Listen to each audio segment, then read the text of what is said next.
survive the workday. Now survive the truth. Don't you want to have the best 12 teams in college football playing each other?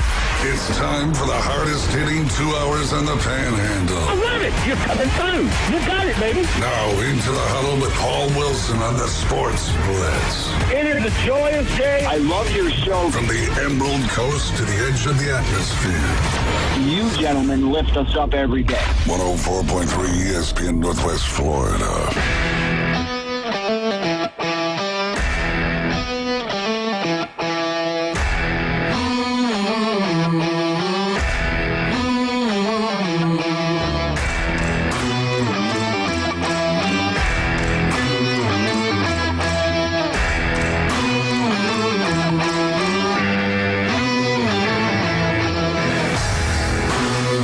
It's about that time, and it's Thursday, and you're listening to the Sports Blitz with Paul Wilson right here, 104.3 ESPN, Northwest Florida, your spot for college basketball. We're so pumped up today, and it's a good thing because it's windy outside, but it's still warm, so we're not complaining. Either way, glad to have you today in the house with us.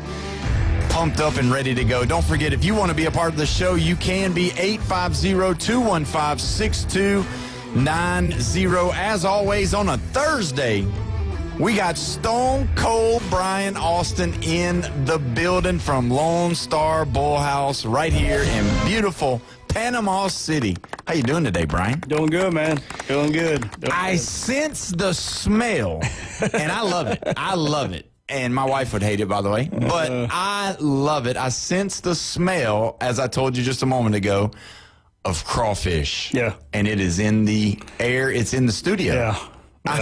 So did you fix some crawfish? No. We've already cooked 100 pounds of crawfish. That's what I was going to say. Yeah. If you cook some crawfish, I can still smell it. So after the show, might have to figure it out. I don't know. I don't know, but I'm just saying. And it smells good. But as always on a Thursday, we got Bone Crusher in the building. Bone Crusher, you can't smell the crawfish, but it's strong in here, and I love it. I'm ready to eat some crawfish, y'all. Oh, my gosh. It smells so good. Lone Star Boil House.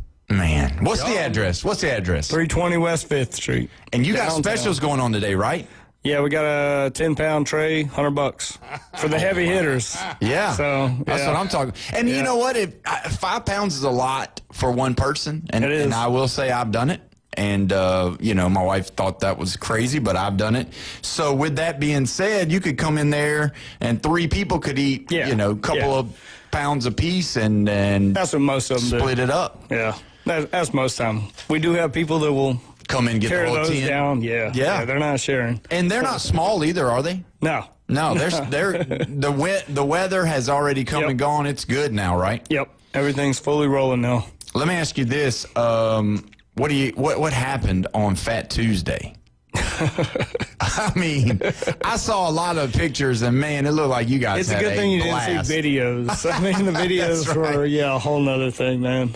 But it was fantastic, though, right? A bunch of people there Heck of a day. enjoying themselves, having a great time. Really good time. And you had a bunch of specials going on. What specials do you have now that you're post Mardi Gras? What do we have going on now? It's pretty much just crawfish right now. I mean, as far as the specials go, I'm too busy with anything else. That's just what we're pushing right now.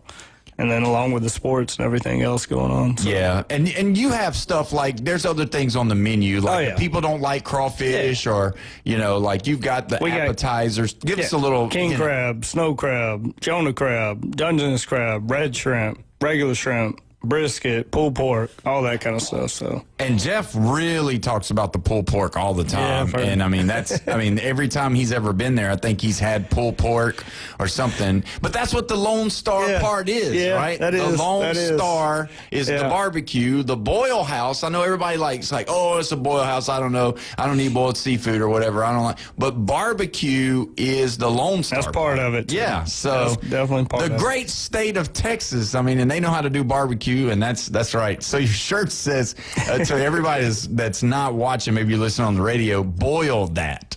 Not that, that. And it's got a big old crawfish on there. So it's pretty cool. So, I love it when we're able to go over there and partake in that. And, like I said, if you if you don't like boiled seafood, there's all kinds of stuff on the menu, and I'm sure there's something you'll like, as well as you've got drinks there. You've got all the stuff that. Oh, yeah. I mean, there's all kinds of stuff. The liquor bar now. Oh, Yeah, so- man.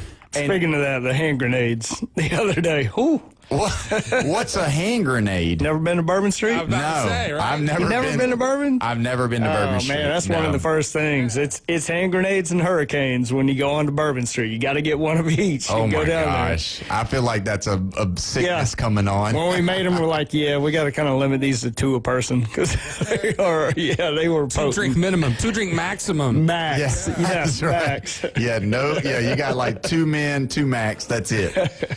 But either way, man, just it's getting there for the season of everybody, because your place has opened up and like you've got all the stuff going on. So what sports do you have on the TVs right now on your Jumbotron and all of that? So today we already had a big crowd in there for the USA women's game against Yep. Canada. Which so we they were doing won. that on the what a game. Whoop! What a game. Yep. Yeah. First time in a long time that they won, and that's fantastic. Yep. So the women, so you had the Olympics going on, Yep. and then what else at night? College baseball is a little bit tonight, but it'll be rocking all weekend. All the SEC games plus Florida State will be on TV. Then, of course, college basketball. Now it's getting really good. Yeah. I mean, we're getting down to the end. So. And who's pretty good in basketball? Not LSU. Not LSU. I mean, I'm looking at Jeff right now. Yeah. So Well, we did take care of them the other night. They gave us a little bit of a scare, but yeah. yeah, and that's the thing. Like, I mean, but Texas. I mean, come on, Man, they're rolling right now. I mean, 5-game winning streak. Yeah. Now they're not ranked yet, but No. they're playing good basketball. Yep. And as far as what you think about Texas, do you think that they got a shot to make a run? I mean, I'm not going to expect them to make much of a run. If they make it to the Sweet 16, I'll be happy. Yeah. I mean, but that's about as far as they can go, which I'm fine with because it really didn't look like we were even a tournament team just 3 weeks ago. I mean, it was pretty bad. Yeah. It was bad. I mean, it was bad, but it wasn't LSU bad. Yeah, no. LSU bad is a whole nother level of bad. And that's why Jeffrey's already looking towards baseball. Baseball, yeah. It's a baseball world. Yeah, we're starting baseball. Wait a minute, basketball we ain't even in the tournament yet. And Jeff's already trying to say, hey, let's talk about baseball today. I'm like, no, we're talking about basketball. It's like, oh, man. No, he didn't even shut me down like that. He let me go on my little rant. And then somebody else had the audacity to say something about baseball, overreacting LSU. Yeah, we just won 2 of the last 3 national championships. I know. I mean, overreacting? I mean, at what point do you not overreact if you won 2 out of the last 3? When Bama was doing that, you better believe it was a little bit overreacting because you thought you could win it every year, right? You believed in yourself. Okay, so let me ask you all this.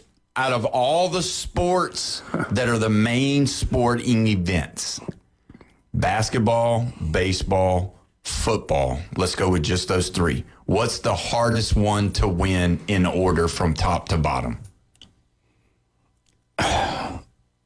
Football, basketball, baseball. I mean, football. Hardest? Definitely the hardest. Baseball, you still have like the big dogs are still the big dogs as far as baseball goes. I mean, you still have it's going to be normally Texas, LSU, all these different teams. Now, he's also asking a two-sided question because I'm sure you're saying pro football compared to college football, where, it may be harder to win college football because there's so many teams to compete with. Right. But NFL is harder on the fact that, the stiff competition that you have. Yeah. So but I'm thinking basketball is the hardest to win because of a tournament, 64 team tournament. Yeah. And you may not even be, So is it college basketball and then NBA and college baseball right behind it? For me, on just the college side, I'm going just college side here. Okay, just college. Basketball, baseball, football. And the reason why is because Alabama did it so many times that we probably won't see it again. Now, can you say with today's stuff football is different. Is Yes. totally different. Totally it different. almost is because of the playoff system. It's now to me now listen to this. If they move it to what the Big Ten wants, which is 24 teams, then yes, NFL or not NFL, college football takes over for college basketball because what you're seeing in college basketball, and let me ask you guys this on that part.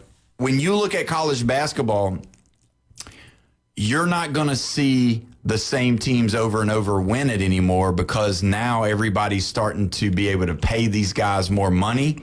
So now you're going to have stars on all different teams instead of building a conglomerate of teams, especially when it's not teams that don't have the money like your Blue Bloods. Yeah, well, when it comes to advertising dollar and everything, UConn is sitting right on the edge of New York City, and they don't own any other sport.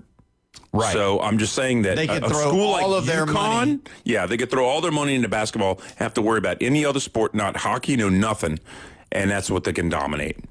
So I think that the gap has really kind of been closing a little bit because basketball used to be the hardest, and there wasn't much of a conversation. But I think it's actually gotten closer in recent years. Yeah, I think with the current setup, it's second, and I actually put it just a little bit ahead of baseball because I agree with Brian. I think Brian said it is like your teams that are dominant and playing good and they're still the same. They haven't had enough of the NIL yet to really make the big push for the smaller schools to get involved. You know, teams that are on the outskirts, they've kind of always been on the outskirts looking in to make the playoffs. Like last year, for example, a team like Southern Miss. Well, Southern Miss has always had a fairly good baseball program. Yep. So they've always kind of been close, and now they made it last year, and then boom, you know, somebody else will get in. But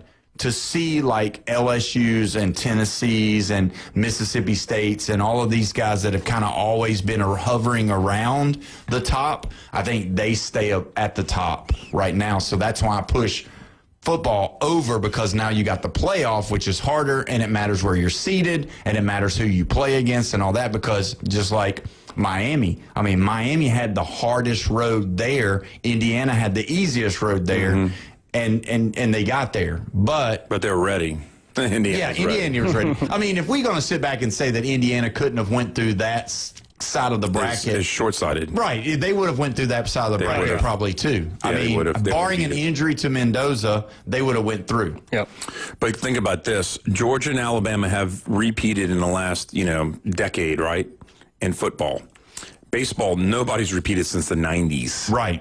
Which is hard. And there's, the last 6 titles in baseball, actually it's the last 7 titles in baseball, have all been SEC, and it's 6 different teams. Right. That's a lot of, having Ole Miss and Mississippi State win back-to-back years like they did, yes, that's unheard of for rivals within a small state with a small population like Mississippi does. Yeah. It's unreal. And in football, what you had, Florida won 2 out of 3 back in, 06, 08. But with 2 different quarterbacks. Right, but to his point, different time now, because now we've got a playoff. Yeah. So that kind of adds it. And like I said, if they go to 16 or they go to 24, now we're talking a lot harder.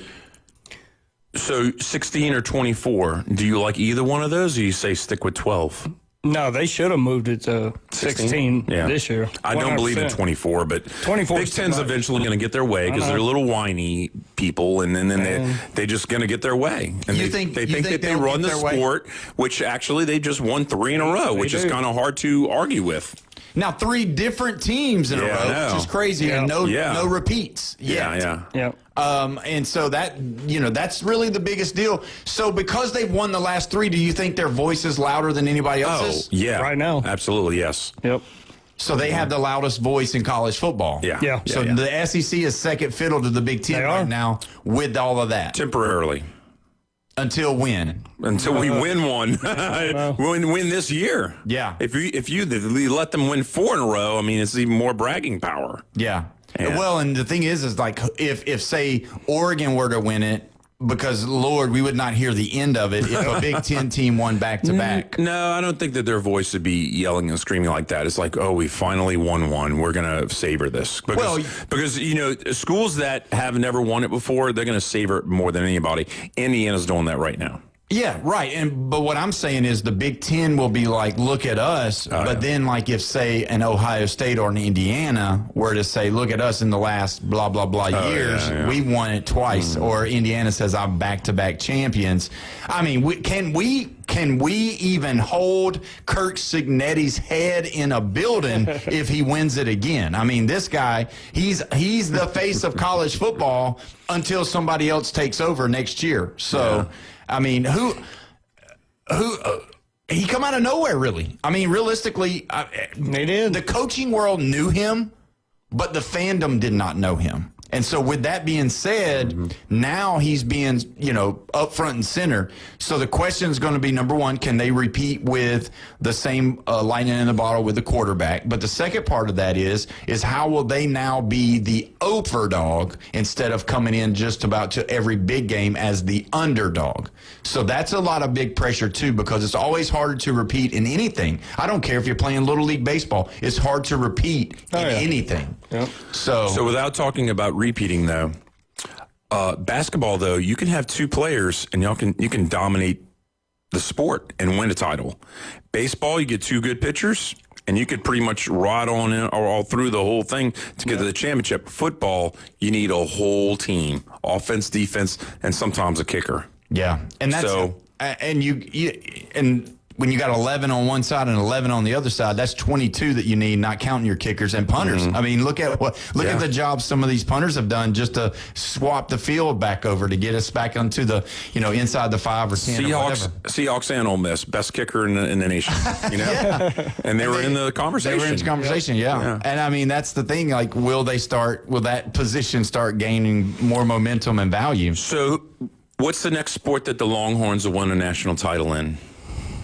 Baseball. Baseball. Year. Wow. We're taking it. Wow. Hey. Wow. We're number 3 right now. So y'all are number 3. Yes, I knew y'all in the top 5. Yeah, they are 3. See, there's 2 different polls, and LSU is number 2 in one, and number 1 in the other. UCLA has number 1 in the other poll, but they'll always fall off though. We didn't go to 9 innings last night, Paul. They didn't last on us. Sorry. Yeah. We're 5-0. Yeah. Yeah. And you know, my brother, and I'm not saying he's a good luck charm, but he's been to Omaha twice, and guess what happened? They won both times. So do y'all have tickets already to go to Omaha? He doesn't, but let me tell you what he's done both times. He bought his plane tickets and his hotel room in February. Wow. Now, you want to talk about confidence, right? Yeah. You buy it in February? I mean, that's when the season starts. And when he did it, it's been 3 years, right? 1, 2, 3. Yeah, it's been 3 years ago when he told me he did all that. I was like, yeah, whatever. And then it got to May, and when we were in the SEC, tournament, and we didn't win the SEC tournament that year with Skeens. Yeah. He was like, yeah, I still think we're going to end up going and all that. And we went all the way. And then Vanderbilt stood in our way. And the pitcher, I don't know if you remember this, but there's a pitcher that said, I don't see how anybody can beat us.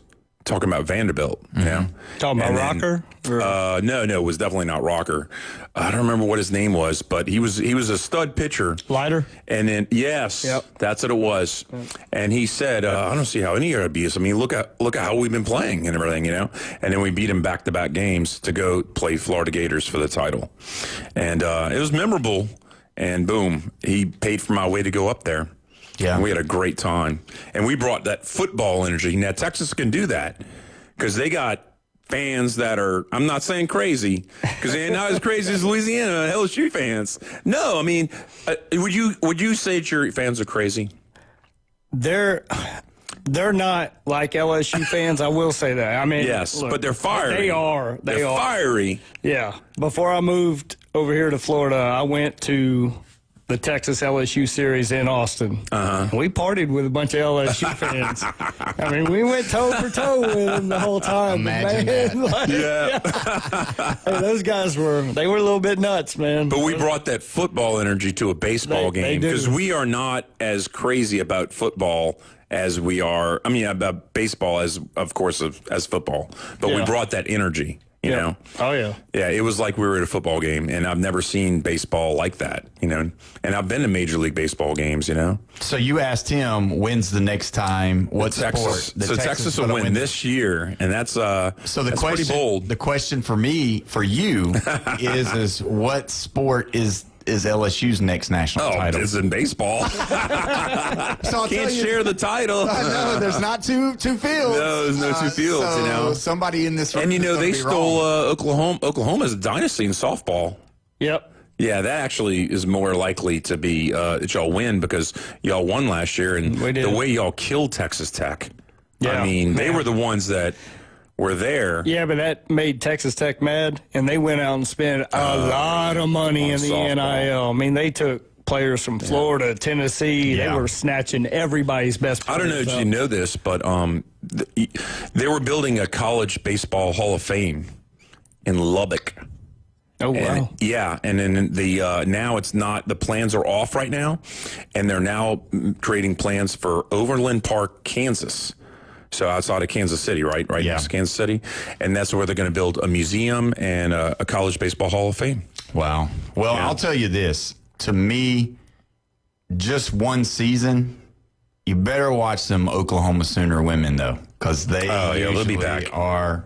I mean, they've been. No, so they're always good. there. They're always You there. can't ever count them out. And the fact that they get to be the home team is kind of weird. Yeah, that is kind of weird. But they're supporting the sport. That support is it's strong. actually It's strong. not thriving, but it's doing really well. It's strong. Oh, college It really softball strong. does great at our bar. I mean, we have a lot of softball fans. That's I've one of got the most all watched games. things of Yeah. women's sports is college softball, for sure. Yep. Especially during the tournament and all that. Yep. So, But, Brian, give us your address. Give us the hours of operation. We got to take a break here in just a second. 320 West 5th Street, downtown Panama City. 1 o'clock till whenever. We get ready to shut down 10 o'clock typically. Weekends open up at 11 in the morning. You do anything crazy for St. Patrick's Day? Because it's only 4 weeks away. Yeah. It's green gonna be beer? crazy. Hey, we got liquor this year, too, so we'll be... Wow. I'll be opened up at 8 o'clock in the morning on St. Patrick's Day this year. Oh, my gosh. We will be throwing car bombs down. Oh, my gosh. Well, I'll tell you this. Tomorrow, we are going to be giving away a $25 Lone Star Bull House gift card in tomorrow's show for not only our show, but also the Coach James Hill show in the mornings.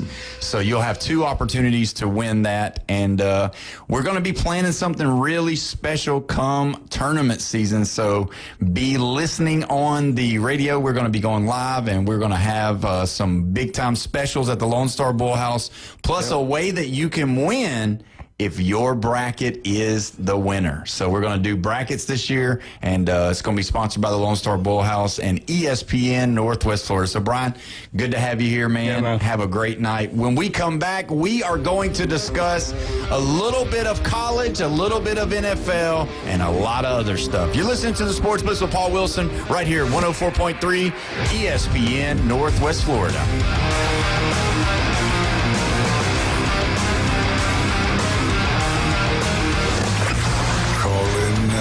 This is Touchstone service.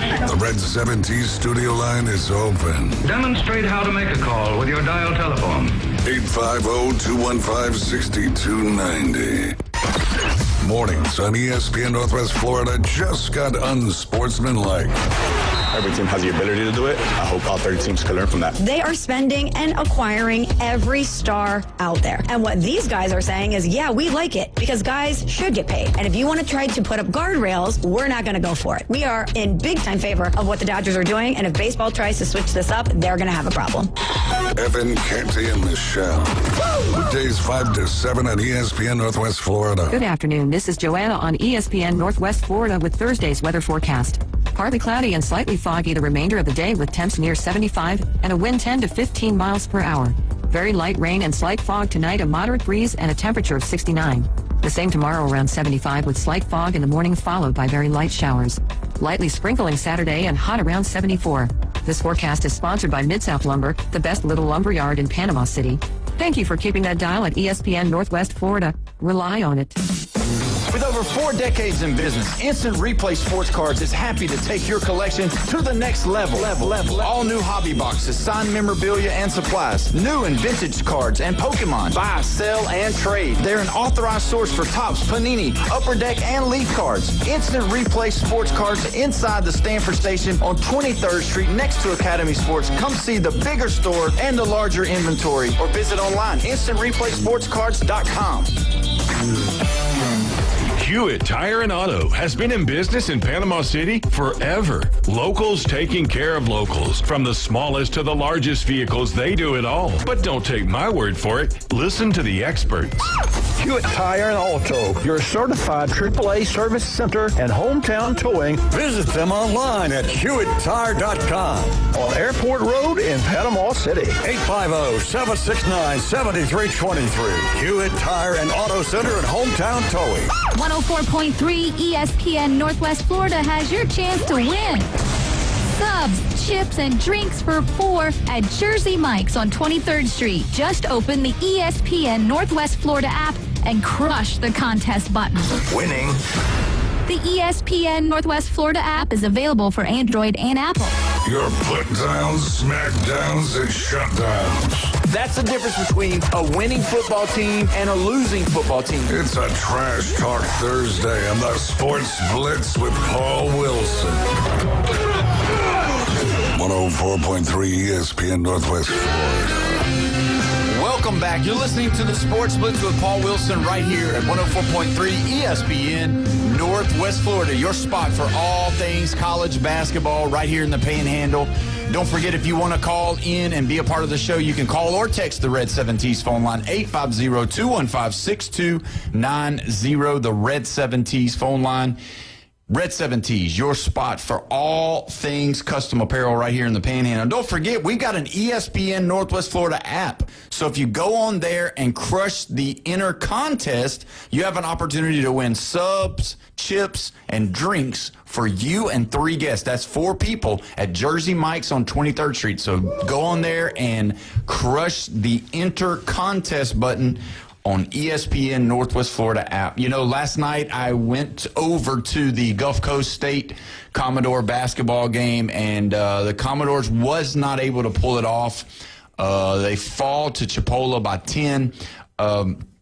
You know, watching the game last night, it was Chipola led all the way through the game, and they were up by like 26 to 28 at one point. And it's a rough start when you go in that dry spell at the very beginning of the game. Yeah, and you try and get your groove back, and then you try and have a little streak to get back into it. And sometimes teams are too tough to get back on them like that. Yeah, and the thing is that Gulf Coast made a run right there at the end, but they just ran out of time. And the fact was that Chipola was able to knock down the free throws, and when they started fouling, so they really started knocking down their free throws. They missed a few, but Gulf Coast just realistically, I'm not sure about the numbers for the percentage, but last night, out of all the games I've watched, they were a little cold. They started out cold. They would just rim out, and it was just unfortunate because, I mean, a lot of shots that they took was right there, and it just would just rim out, and it was just like, man,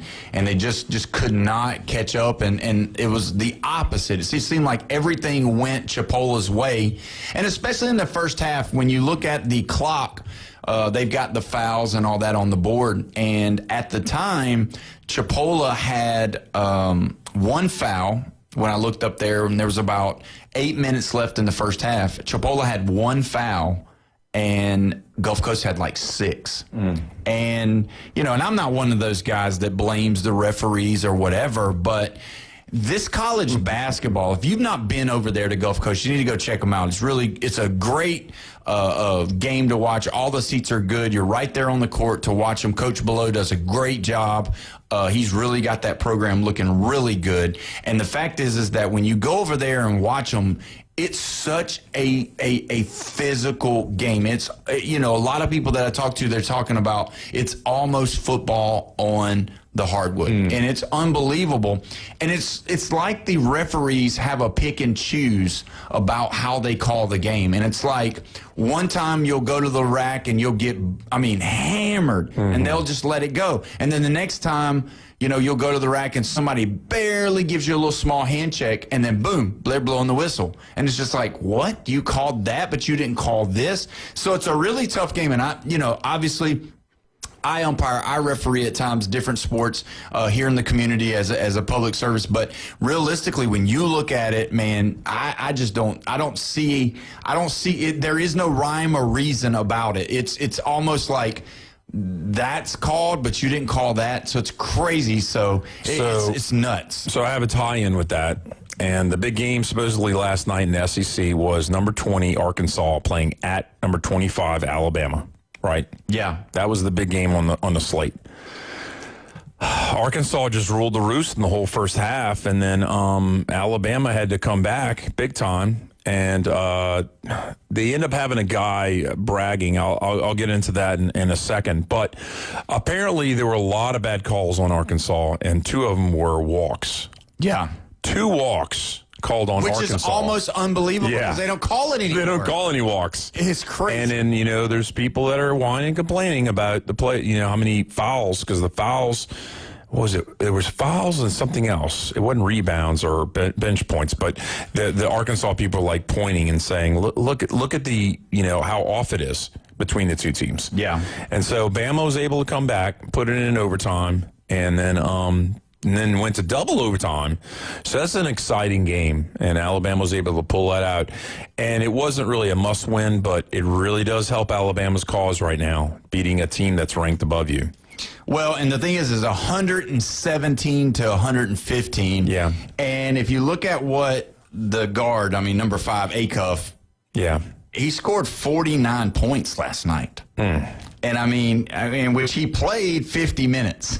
So, he played the whole game. Yeah. But then on the other side of that, you got LeBaron Philon, who scored 35 points last night. He went to Baker High School, which is the high school, used to be our rivalry in basketball and baseball in Mobile. Okay. He went to Baker High School, which was right up the street down from us on Snow Road, and that was always our biggest rival for baseball and basketball. Not necessarily football as much because they wasn't that good, and we wasn't either at the time, but we'd always beat Baker. They wasn't that good in football, but now I think they're better.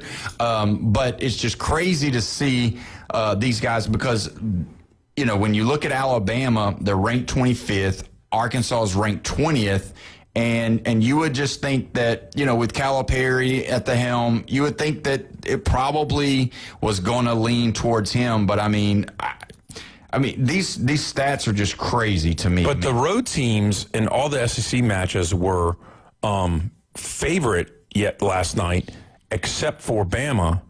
They were 4.5-point favorite in that game. Oh, I didn't realize they were a favorite in that. Yep, 4.5. I looked it up before the game and everything. It was 4.5-point favorite. The game that nobody was pretty much predicting or wanting to watch really was Mississippi State because they only had 4 SEC wins, and nobody was thinking that there would be much of anything. And the guy Hubbard, 35 points in the first half. In the first half, yeah. 9 for 12 for three-pointers. And then guess what he did to open up the second half?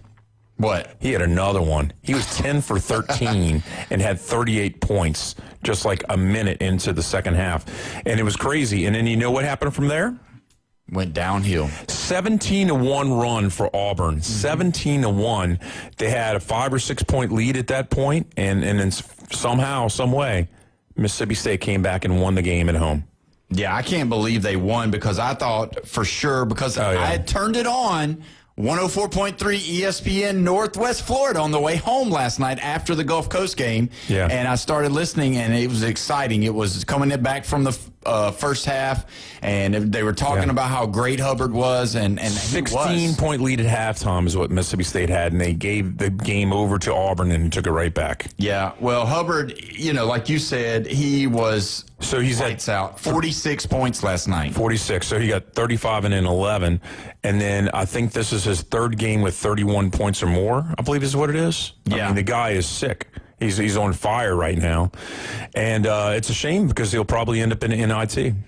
Yeah, because they're 5-9 or whatever it is in SEC play. Yeah, so they're on that the fourth worst or fifth worst team in the SEC. It's not enough to make it to NCAA tournament, and there's great players that do not make the NCAA tournament, and it's kind of like what you kind of have around you a little bit. But the third big game of last night was Vanderbilt, Missouri. Missouri held a 4-point lead with a couple of seconds left, and Vandy hit a 3-pointer. And Missouri inbound the ball straight to a Vandy guy. And he did it wasn't a half-court shot, but it was close to being a half-court shot, and the ball went in and out. And the Vandy guys, instead of celebrating, they were like, yeah. They were like, we stole one from Vandy. Wow. So Vanderbilt won? No, Vanderbilt lost. They lost last They're night. down by 4. They hit a 3, and so they're down by 1, and then they got the inbounds turnover, and then they shot the 3 to try and win the game in the last half of a second, and it would have counted too, but it went in and out, and Missouri got the win against Vandy, which is big. So if you look at it, you've got Texas, who's won 5 straight. Yeah. You've got Alabama, who's won 5 straight. What? And then you've got Tennessee. They've won 3 straight. Uh-huh. Florida's in there, huh? But Florida has won 6 straight. Oh, there you go. So you got Florida, Alabama, Arkansas, Tennessee, Missouri, Texas, Vandy. That was before last night. Yeah. That was Tennessee was after last night. Oh, sorry. after last night. Okay. Yeah, because Tennessee, they played. They're on a 3-game win streak as well. So really, that's the cutoff. I mean, you look at Vandy. It's looking. So Texas A&M. Texas A&M has to do something to get in, right? And so they're not a cinch. And so does Kentucky. Yeah. Yeah, because you got Florida, Alabama, Arkansas, Tennessee, Missouri, Texas, Vandy, and then you go A&M and Kentucky, and then Georgia. So that was tough for Kentucky to not just lose to Georgia, but lose at home against Georgia. And that's the first time I think they've lost to Georgia in a very long time at home. Yes, at home. I think so. Because I don't even think Ant-Man beat UK at UK. Yeah. So I'm just going to say it, whether people is on board or not, and I know a lot of Florida fans listen, you got to think Florida is peaking at the right time. They're possibly, I know they're not ranked as high as what I would put them in. I think they're a top 10 team. And the reason why is because of their defense, because of their post play, and I've got faith in Golden. I think he knows what he's doing. And with that being said, this year's team is totally different from last year, which was led by guards. This year is mainly led by the paint, and that's the deal. Those guys play hard paint defense. They're very athletic, and I mean Alabama, they're a guard heavy.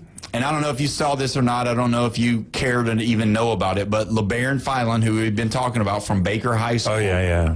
Their leading scorer, he changed his number to 14, and he's doing that to remember Charles Bediako, who is the player that had to be left behind due to the G League. And so I just wanted to make that point. Why are you shaking your head? No, I mean, he shouldn't have been in there.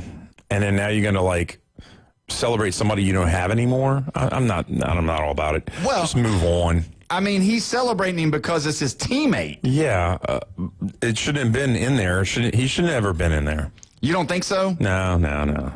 So with Florida being ranked right outside the top 10, though, I think they've got the shot, of course, out of the SEC. But, I think so. If I fill out a bracket right now, and brackets are very hard to do because I would have them in the Elite 8. But the problem with brackets is you don't know who's going to be beating them in the second round or the third round to get to the final 8. They're going to get if they win the SEC, they're going to get a 2 or a 3, I would assume. I think it's 2. I think it'll be a 2 because of the respect from last year winning the title. Yeah. And then, and it's a major conference, I'm not saying that the ACC is not the third best conference in the nation right now because they kind of are. But we still got some league play to happen before then, and Duke's probably the inside track to get that top seed, for the ACC if they even get one. I don't think because they the get Big one. 10 is getting 2, and if the Big 12 gets 2, that's just mind-boggling that 2 conferences like that can take over. Well, you still got to think UConn, Arizona, Iowa State. And then you got to think Kansas is No. Kansas is going to get a 3 or 4 seed. See, I don't think so. I think they'll get a 2. No. I mean, they're ranked 8th right now. Yeah, so. they're taking too many losses. I don't think they have the horses to do it. They got lucky against Arizona. I think they will. And the reason why, I think because they're blue blood, they're going to get it. I think Duke is probably going to get a 2 as well. Mm-hmm. And it just depends. If they win out, they'll get a 1. As far as like when I say win out, meaning if they win their tournament, they'll get a 1 just because it's Duke.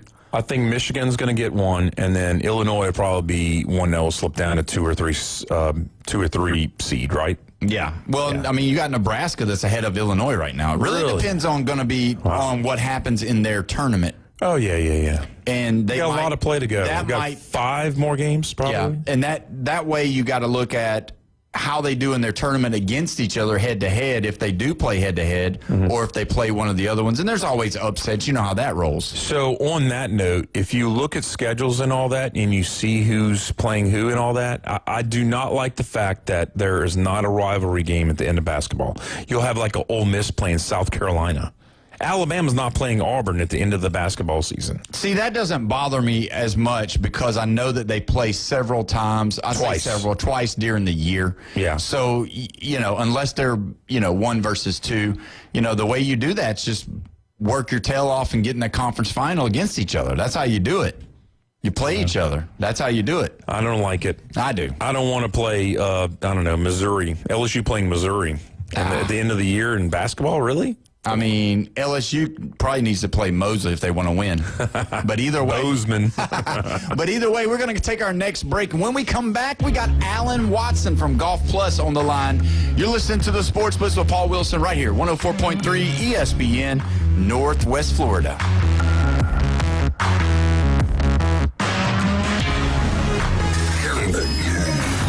Call or text us now on the Red 7T studio line.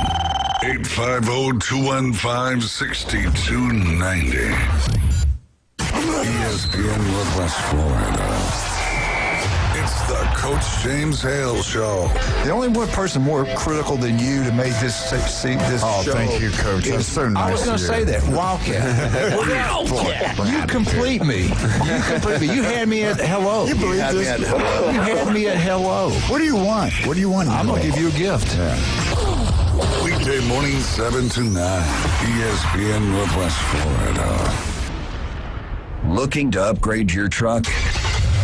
It's Blue Diamond Truck Accessories in Panama City. They sell, service, and install it all. Light kits, bed covers, bumpers, winches, lift kits, and any trailer hitch you can imagine. Blue Diamond Truck Accessories, just west of Frankfort Avenue on 15th Street. Find Blue Diamond Truck Accessories on Facebook or call 850-914-0265. Blue Diamond Truck Accessories, 850-914-0265. Reliable Copy Products is proud to be the exclusive dealer in Northwest Florida for Kyocera office equipment. Reliable Copy Products has been committed to providing professional, personalized service for the last 35 years. They understand that the right equipment does not always fall within today's budget requirements, so they offer several options for the equipment you need today for the growth you expect tomorrow. Call James Smothers at 784-6601. 784-6601. Reliable Copy Products on Harrison Avenue, just north of Bay High School. Small acts of kindness make a massive impact. This February, you can help Humble House Ministries continue their vital work in our community. They're collecting essential supplies all month long and need your help with donations of laundry detergent, dish soap, shampoo, and conditioner. Plus office supplies like copy paper, cardstock, and envelopes. Drop off your donations Monday through Friday at Elysian Med Spa on Thomas or Reliable Copy Products on Harrison. Help support Humble House Ministries. Together, you're sharing more than just supplies. You are sharing hope. 104.3 ESPN Northwest Florida has your chance to win. Subs, chips, and drinks for 4 at Jersey Mike's on 23rd Street. Just open the ESPN Northwest Florida app and crush the contest button. Winning. The ESPN Northwest Florida app is available for Android and Apple. For everything in the world of golf, it's the Watson Report. Thursdays at 4:20 with Alan Watson from Golf Plus. ESPN Northwest Florida. Welcome back. You're listening to the Sports Blitz with Paul Wilson right here, 104.3 ESPN Northwest Florida. Your spot for college basketball right here in the Panhandle.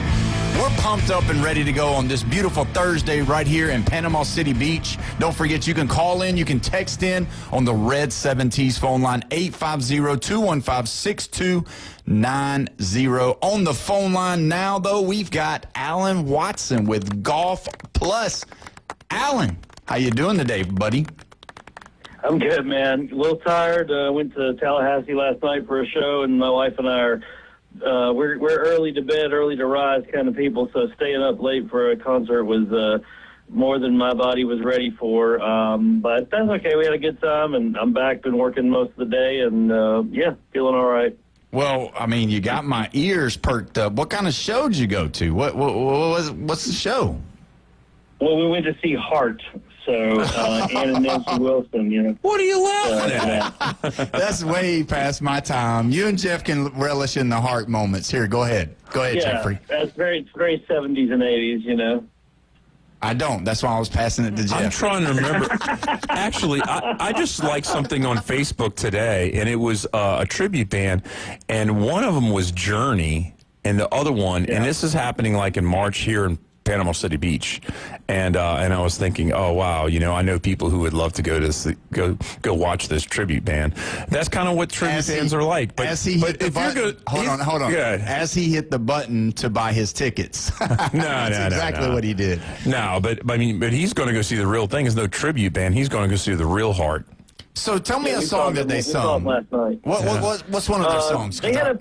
They had a bunch of big hits. Like in the 70s, they had a song called The Dog and Butterfly that was kind of a sort of a ballady tune. And in the 80s, they had an album called Brigade that had a bunch of big hits on it, like Surrender and Alone. And they just had a bunch of big, they were really good at doing power ballad type stuff. And then they also had some just fun rockers. They covered a couple tunes from Led Zeppelin last night. They covered a David Bowie song. It was just a really, I mean, you know, again, you got to be old like me to appreciate it. But the crowd was definitely old. You know, you could smell the Ben Gay in the arena. I mean, it was old.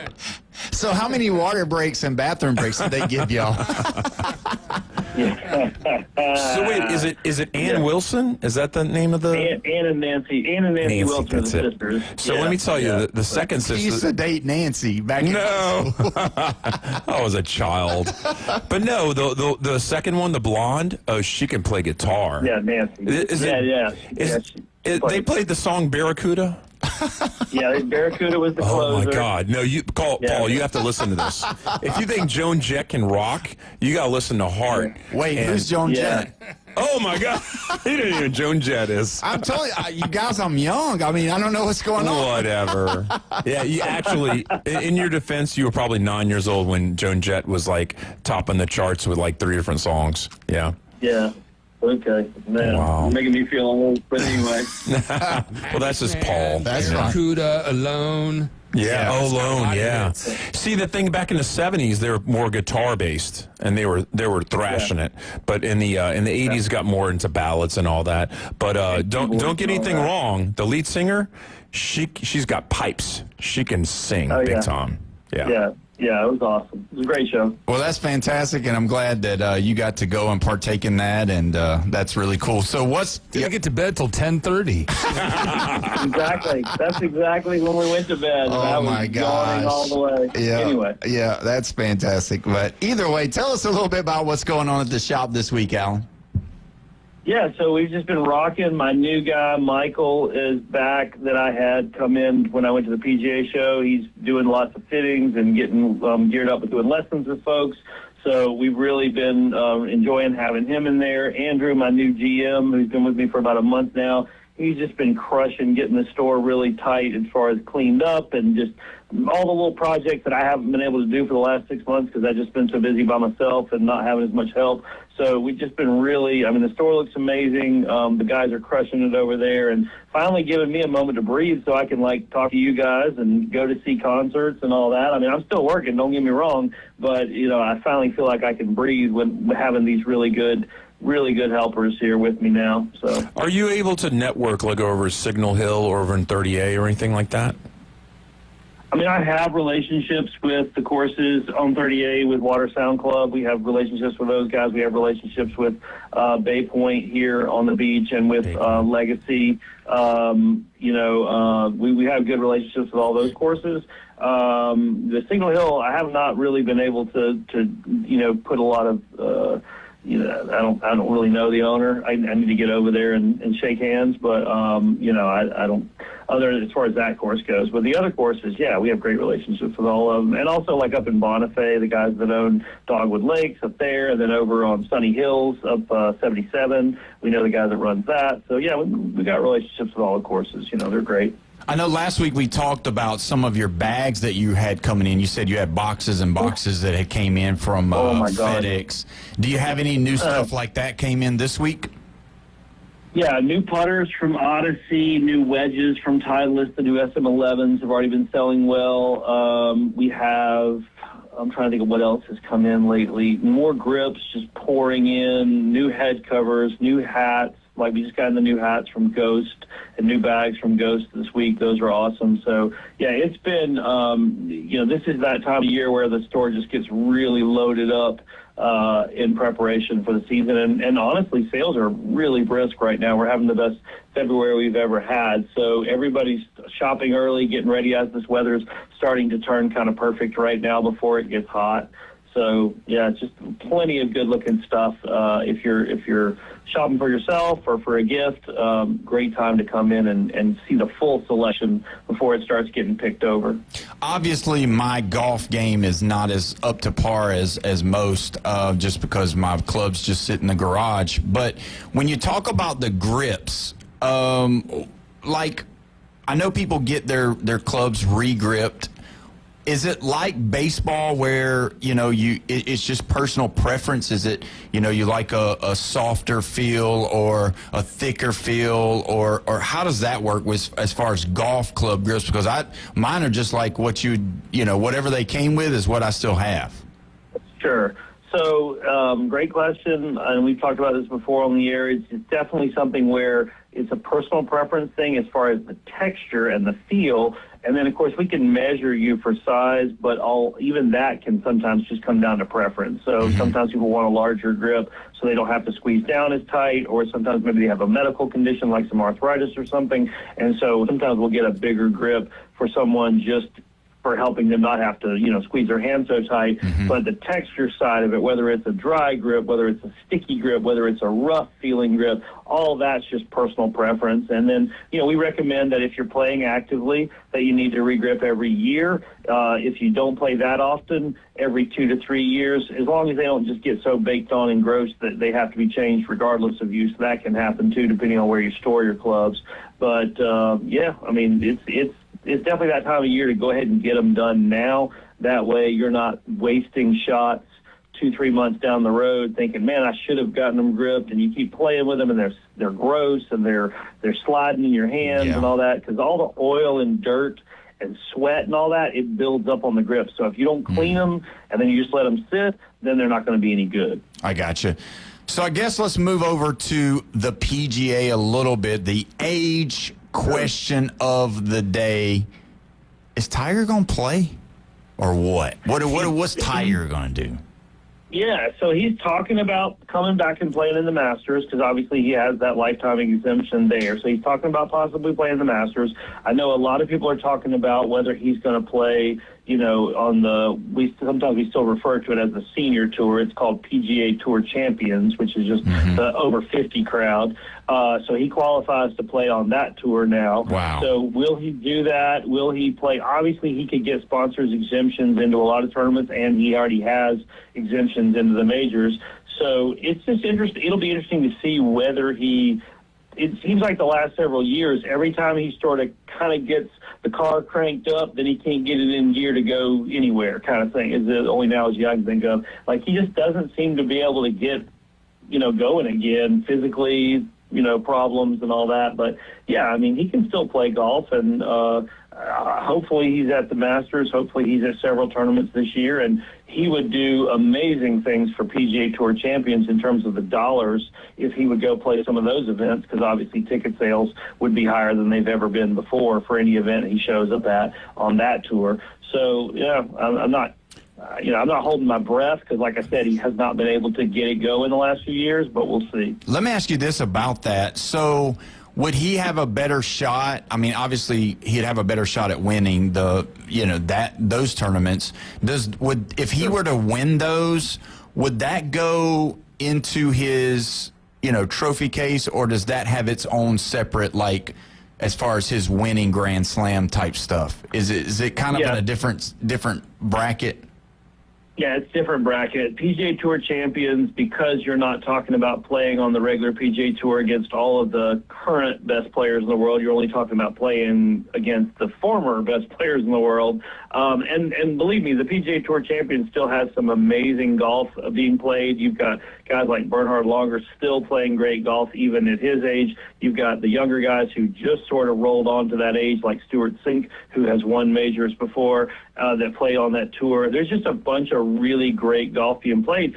But much like the women's tour, people just don't pay attention to it much, right? And so if Tiger goes, there was a lot of hope going back. I'm going to roll back the clock here, but a couple of 3 years ago, there was a lot of talk about Phil Mickelson going on to PGA Tour champions and putting some new lifeblood into that tour. But then Liv came along and he went and did that, obviously. So had he done that, that would have sold tickets. Now Tiger, of course, could sell more tickets than anybody. Mm-hmm. So if we could get Tiger to play in some of those events, but like to your point, if he wins a major on the Tour Champions, it would count as a career major, but it would not count as a tour major the way Jack counted his, and that's who you're really comparing. That's who you're comparing to. Yeah, and we got one of the text messages in that said the master course is brutal for Tiger to have to walk it. That's why he can't survive most of these tournaments. Is that what you think as well? Yeah, I mean, I've been to Augusta twice. It is one of the most hilly golf courses that you will play. Obviously, it's in the North Georgia mountains.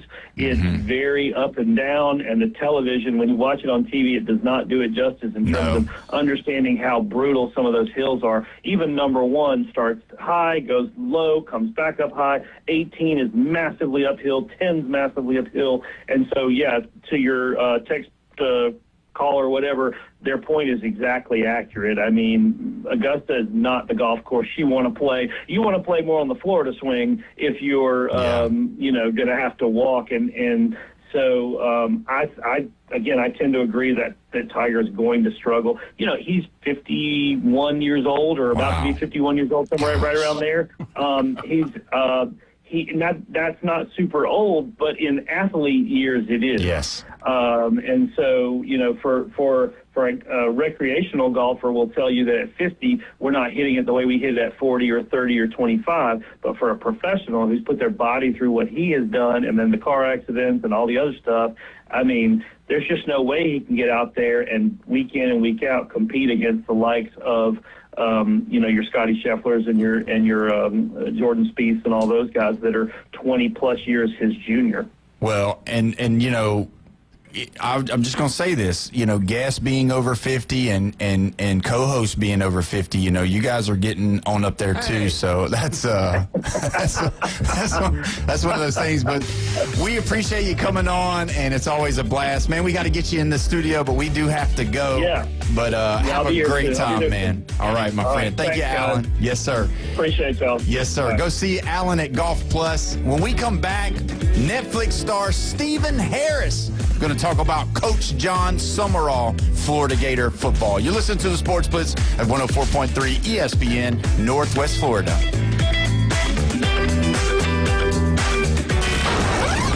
Taking your hot takes, rants, and takedowns.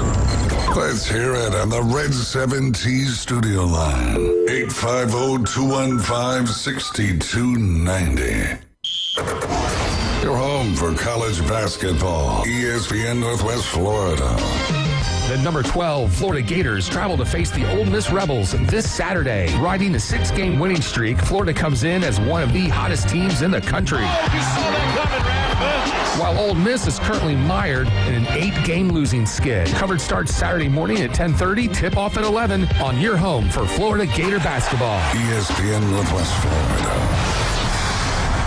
This is Joanna with ESPN Northwest Florida. Here is your weather forecast on this Thursday evening. As we head into tonight, a mixture of light sprinkles and slight fog and a low of 66 with a moderate breeze around 13 miles per hour coming out of the south-southwest. For tomorrow morning, a mixture of very light showers and slight fog and a temp near 72. This weather forecast is brought to you by Earthworks of Northwest Florida. Thank you for keeping that dial at ESPN Northwest Florida. Rely on it. You've planned the moment. Now plan the ring. At Coin and Bullion Reserve's Fine Jewelry, every engagement ring is hand-selected to shine for a lifetime. Coin and Bullion Reserve's Fine Jewelry, your diamond headquarters, 15th Street and East Avenue, Panama City. You've planned the moment. Now plan the ring. At Coin and Bullion Reserve's Fine Jewelry, every engagement ring is hand-selected to shine for a lifetime. Coin and Bullion Reserve's Fine Jewelry, your diamond headquarters, 15th Street and East Avenue, Panama City. No one wants to deal with a plumbing, electrical, or HVAC emergency. It's even worse when you're not sure what it'll cost, when it'll get fixed, or if someone's just selling you something. When you call Hiller, you can trust our experts to actually solve your home's problems quickly. And with true transparency pricing, you know the price you're told is the price you'll actually pay. Book online now at happyhiller.com. Happy you'll be, or the service is free. Call the Happy Face Truck today. WGSX Lynn Haven, WVLQ Port St. Joe. Powered by Panama City Toyota, ESPN Northwest Florida. 104.3 ESPN Northwest Florida has your chance to win. Subs, chips, and drinks for $4 at Jersey Mike's on 23rd Street. Just open the ESPN Northwest Florida app and crush the contest button. Winning. The ESPN Northwest Florida app is available for Android and Apple. This is the Sports Blitz, where we don't have guests. We have punching bags. The Sports Blitz on 104.3 ESPN Northwest Florida.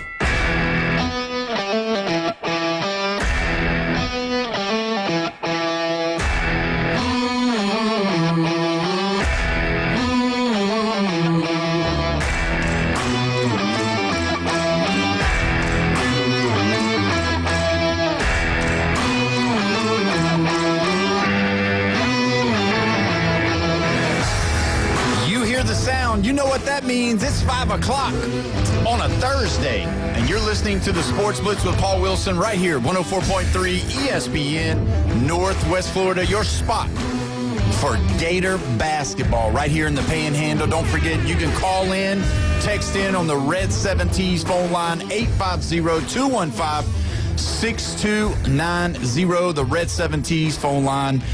All things custom apparel, Red 7T's. Check them out on Facebook and on their website. As always, on a Thursday, got Jeffrey in the building. Bone Crusher's here.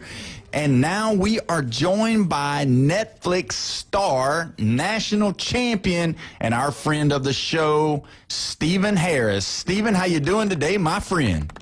How's it going, my man? Doing good. Can't complain. Well, that's good. First and foremost, how is the green thumbing going, my man? How are we doing on the vegetables and the peppers and the salsa and all of the above? Man, listen, that cold front and frost came through and it tore me up, but I still got some carrots going, so we doing all right. All right. It's time to replant, so I'll be back up and running. Well, don't forget when you come to Panama City Beach, I need some of that hot salsa. Nah, I got you. I got you. And also, don't forget, I saw the other day that you turned it up for Valentine's Day for your wife. Oh, yeah. And you had this big old spread, and you cooked, and you're making all of us look bad, my friend. I just wanted to let you know that part. But when you come, I got a place for you to go, Lone Star Boil House. You don't want to miss that. Okay, you say Lone Star? Yes, sir. All right, gotta check it out. Oh yeah, we're gonna have some fun with that. All right, so enough is with the small stuff. Let's talk about the hugeness of what you guys were able to do the other night. You had Coach John Summerall. Now let me tell you, a lot of people coming into all of this, obviously, you know, everybody was on the Lane train when that kind of stopped and LSU, you know, jumped in the game and basically stole him away with money. And Jeffrey donated to that, by the way, just so you know. So having that come up, now John Summerall being named the head football coach of the Florida Gators and staying at Tulane until the college football playoff was over. Them losing to Ole Miss, obviously, a lot of people did not love that. And so, but now it seems like to me that people are kind of getting on board after he's talking more, because everybody's seeming like this guy is legitimately a good guy, number one, but number two, he loves football. And, you know, tell us about him, what you think. Give me your, you know, recap of what you guys talked about and kind of give us what you think about John Summerall. Oh, yeah, man. It was a fantastic experience. Shout out to my guys at Hot Top and my guy Shelton, who runs the show, for us being able to land them for the interview. But it was amazing, man. It was refreshing. Just you can feel his energy through the screen. He's very charismatic. He doesn't take himself too serious, but he's serious about football. And this is his ability to engage with you. And I just know for the players, they're going to love him, his energy. And I can see why Tulane allowed him to stay there and do double duty. He's a guy that I believe can do it all. He's very adaptable. Just speaking with him, we talked with him for about 35 minutes. He's a fantastic human being. He even made a joke about his father passing when they had to play Ole Miss, because he passed the day before the game, I believe. And he said, his dad said, man, I think y'all lose to him once. I can't see it again, so I'm getting out of here. Oh, my gosh. He floored me with the joke. I never thought wow. In this time someone could make a joke like that, but it just lets you know the type of guy he is. He loves his family, and he's just very personable. I would love to play for him right now. If I could, if they would give me an extra year. I know COVID is long gone, but sign me up. That's right. Well, that's the question I was going to ask you. I mean, you went in and played for the Broncos for a little while, and I mean, you know, maybe by chance we could find another red-shirted year somehow, some way, right? Yeah, I would be down for, especially with a coach like that. He reminds me of a funner Urban Meyer, if I could say that. Herb was so serious. He would never let you. He would never crack a joke with you like that. Although he had jokes, it wasn't until the later part of life where I got to experience the fun side of him. But John Summerall is, man. I pray that he's the one, man, to turn this thing around, because he has everything you would want in a head coach. But you still got to win the games, and that's what Gator Nation cares about. They care about winning. But I believe with the staff he's put together, there's no doubt that we definitely have a brighter future ahead for Gator Nation. Do you have more promise, you think, on the offensive side of the ball or defensive side of the ball? Because he did play linebacker. Oh, yeah. No. Yeah, he was a heck of a linebacker, too, barring his injuries.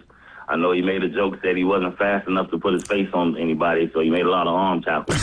But, I think we're going to be set both ways. You got him as the head coach of defensive mind. You got Brad White. And then, you know, we bring in the offensive coordinator of the year to the offense with all of those weapons that we have. You bring in Coach Troutwine on the offensive line, a guy who's at former Gators, two-time champion, was at Penn State, has plenty of first-rounders under his belt, coaching the position. I think it's going to be, you know, we still have to do all the right things for me to give a prediction on this year, but there's no doubt in my mind that we're going to be a way better team than we were last year. We only won 4 games, but and that shouldn't be too hard to beat. We better beat it. But I just believe overall we're going to be a lot tougher just because of his mentality. Let me ask you about that, because one of the things that I noticed, and I was able to have a meal the other day with the great Buddy Martin, and we were talking about how that you have to earn your gator to wear it. And to me, that felt like old school. And you know what I mean? Like with the way college football is and the NIL and the transfer portal and, you know, having to make sure that you coddle these kids and baby these kids. I just wondered, you know, I love it, you know, but I'm young. I'm younger than Jeffrey. But when you think about that, you just wonder, will these kids gravitate towards that? And so with you being a former player, do you think that kind of stuff is going to get them to where, you know what I mean, they have a different mindset, a different approach that's like, man, you know, I got to earn this, and it gives them a little bit more of a competitive camp, because you know how important it is at camp. Camp's not just to build your team, but it's also to build the camaraderie and build, closeness so that you guys can be out there in war together. So how do you feel about that when you heard him talk about that, about earning that gator? It meant a lot to me. We've been on the downslope, and I think we kind of lost sight of the tradition of the program and the people who paved the way before you. You know, getting money is great. I'm happy for these guys. I have no gripe about that. But there's still a level of, like you said, camaraderie, or just knowing the past history of this program and the people who have bled and sweat and tears put into this program. And I think you kind of owe it to the fan base that you can even be in this position. Yeah, you put in the hard work, but there are a lot of things that went along those lines for Florida to be where it's at, where you can get paid top dollar. And a lot of people paved that way. So, you know, I don't take it lightly, the Gatorhead. It still holds value in my life and a lot of people that I know. So I know when I was under Herb, he came in, he took away the Gatorhead. We had to wear our own gear. We didn't even have team issue gear. There was no Nike or Jordan gear. We had to bring our own clothes to the workouts for a period of time, and slowly different guys started earning their Gatorheads back. And it pushed you to want to get your gear back. You know what I mean? You go past the training room and see all that nice stuff in there, and you can't put none of it on. So it definitely gives you a sense of urgency. And they even removed the Gatorhead from the bottom of the stadium that we rub before we go out for the games. That was gone. You had to earn it all back. So it's definitely refreshing. And then just some of the things he's doing. I asked him a question about team building and building that camaraderie amongst the guys, because nowadays players are having so much, I won't say so much money, they have so much access where they're not sharing 5-star pizza in Gainesville and putting in $5 a piece to get one large and everybody split it. They can go buy their own pizza. They only need 5-star pizza. I still love 5-star pizza, so shout out to Gainesville 5-star. But and then like just trips, when it was spring break or anything, you had a few days, everybody didn't have a car. So everybody couldn't just go home. You had to pile up on your teammates' car and go to their house and spend time with their parents and mothers and get to know their family. So that was a different level of bonding. Even me and my wife was talking, Big Mo and John Cologne, 350-pound lineman, 6'7", riding on the scooter back-to-back, hugging each other to go to class. That's not happening anymore. But so there's a level to bonding, and the things he said about what he's doing was just refreshing to hear. All the things that he's been implementing to make sure these guys get to know one another still plays a major part in winning. So I just love what he's doing with the program from that aspect, because if I could be honest, in previous years, I didn't see any of that, and it wasn't like I didn't think any of that was really happening like that. We're talking with Stephen Harris, Netflix star and former Florida Gator champion. Let me ask you this, you know, as a side deal. So did you ever bring some of your teammates home to your house to share, you know, hang out with your family? Yes. Yeah, I did.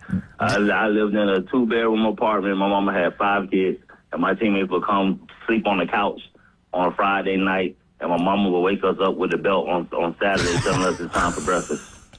Let me ask you this: Did your mom ever tell you to not bring this one or that one because they'd eat so much? Because I know you like the groceries. No, but man, I don't. No, man, we eat in my household. She loved to feed you too. So wait, they did eat a lot now.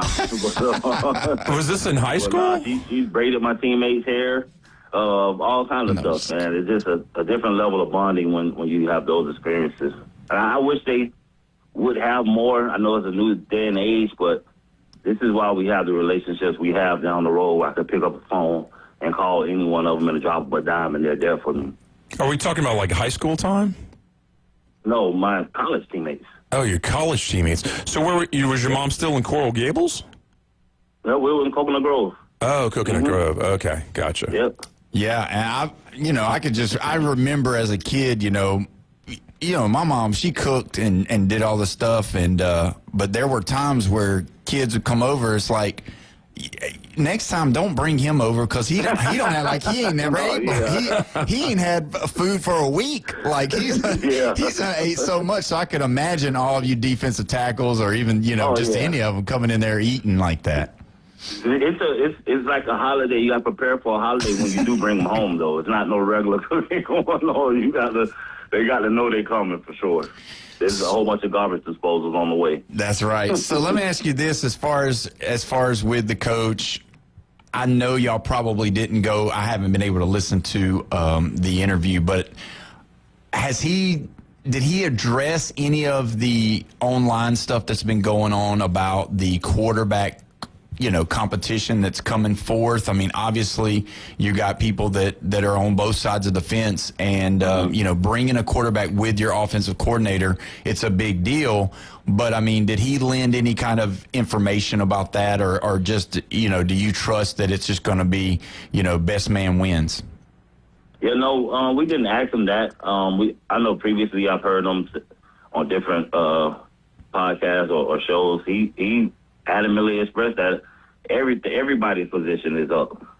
Everyone has to earn their position, and he specifically talked about the quarterback position and saying that no one has been promised anything, and that he loves what Tramel can do, and he has confidence in Philo as well. So, as far as I know, it's 100% full out quarterback competition that I'm looking forward to watching this spring. I think anytime you have competition, you're going to get the best out of players. There's no complacency there. So he stated that in the past and previously. I didn't get a chance to ask him that, but I've already heard it, so I didn't ask that question. But yeah, he's adamant, and Buster's been adamant about this thing really being open competition. Do you think, like, just your personal opinion about it, because you played on a team that saw Chris Leak and Tim Tebow split chances? Do you think there's ever a chance where Florida would ever do that? Do you think he would ever allow that kind of stuff? I believe what he expressed and his adaptability and all the coaches, they're willing to do whatever it takes to win the game. Mm-hmm. So whatever the strengths are that we have, that's what they're willing to use. So one is better with their legs, and we're facing a team where you might need to run. If they're neck and neck in this thing and it's not just a wash, I believe we may see it. We just might. Who do you think is going to be the leader of this team? Like, if you could just, name some people on the defensive and offensive side of the ball, who do you think is going to probably be the ones that step in and lead? Is it going to be Ball? Is it going to be Wilson? Like, who's these guys that are going to be leading this team? I'm a defensive-minded guy, and I believe defense wins championships. And if your team is not led by the defense, I don't believe you go far. I'm hanging my hat on Miles Graham. I believe in Ball and all those other guys. Vernell Brown, he's a leader. But Miles Graham, leadership level, to me, it just seems like he's just out of this world. So I'm looking forward to him leading this group for the next, 2 years? Yeah. So let me ask you this, and this will be our last question as far as it goes. How cool is it to see the whistle around his neck, though? Because, I mean, that lends to me, it lends to Urban. I mean, when you see a whistle around a neck of a coach at Florida, it just makes me think Urban Meyer. Yeah, no, it's very nostalgic, man. He's the absolute football guy. It's refreshing to have a coach that's played. Like when we were talking, he was saying, "Hey, Steve, you know, when you were there in 06, I was a GA at Kentucky and like doing the roster stuff." So he remembers. He's not far away from knowing what championship defenses look like, what championship teams look like. He could vividly remember the 08 Gators too. And we're probably around the same age, give or take a year or two. So that's just refreshing because you get some coaches who haven't really been around the SEC like that or been around in that time frame to kind of know, or they might have been older. So for us to get a guy that's going to rock the whistle, ready to jump in there with you, he's down in the weight room working out. All the guys can see him still lifting and moving around. It's just great, man. I just can't wait to see what these guys do this spring. I just think it's going to be awesome. I know I said it was the last question, but I do have to ask you this. What about them round ball Gators? What do you think about that team this year? Oh, my God. Solid. Depth everywhere. They're deep. They can run anybody off the court. They can play any style. The three ball is starting to drop. Class, I like to call Class Shar. Off the bench is amazing. Ruben has been through the roof. Oh, man. What more can I say? These guys are fantastic. Yeah, I think, it's so hard to repeat in anything. But to me, where I know we talked earlier about basketball, football, and baseball, which is the hardest to win in college. And with football moving to the 12 teams, it's starting to get hard like basketball, where you can't, you're probably not going to see the back-to-back champion stuff as much or as frequent as you did by Alabama, by the way. But when you look at it that way, that's the hardest road for this team, is to be able to repeat. But this team being such a different way than last year, with your guards being so strong, and this year having such the presence in the post with those guys and just how good a defense they play in the paint. You still can't. You said something that really perked me up a little bit is that if those threes start falling, because you got to be able to shoot the three in the tournament when it gets tight, you got to be able to knock down the three. That's the biggest thing. So, but I appreciate you coming on. I think that's fantastic, and I'm gonna definitely check out the interview, and I'll critique your side if you want me to. Yeah, no, sure, please. I'll just say this last remark regarding the basketball team. We're tied in championships, man. I know. Right? Yes. I know. I get it. And you definitely have a better shot this year than we do because, our guys going back to play in the G League. I'm kidding. I'm kidding. I'm kidding. But, man, thank you so much. Don't make me start chanting. Oh, yeah, exactly.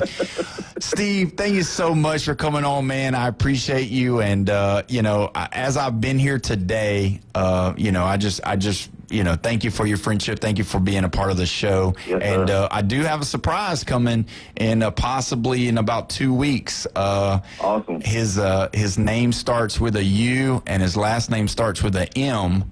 And you are very, very, very fond of him. So there's a good chance that Coach Meyer might be coming on here in the next couple of weeks. I just got a text message that is setting it up. So I just wanted you to know that. Oh, man, that's so awesome, man. Definitely keep me informed. I'll be in tune and sharing it all out, man. It's always great to come on, and I appreciate our friendship as well. All right. The great Stephen Harris, everybody. Thank you so much, my friend. Have a good rest of your day. Thank you, man. Yes, sir. Well, when we come back, we're going to talk a little bit more about some of the NFL news that's hit the buzzer here lately. You're listening to the Sports Blitz with Paul Wilson right here, 104.3 ESPN, Northwest Florida.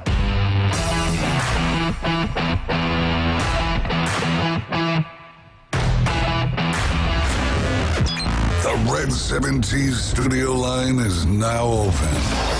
850-215-6290. Your home for college basketball. ESPN Northwest Florida. The number 12 Florida Gators travel to face the Ole Miss Rebels this Saturday. Riding a 6-game winning streak, Florida comes in as one of the hottest teams in the country. While Ole Miss is currently mired in an 8-game losing skid. Coverage starts Saturday morning at 10:30, tip-off at 11 on your home for Florida Gator basketball. ESPN Northwest Florida.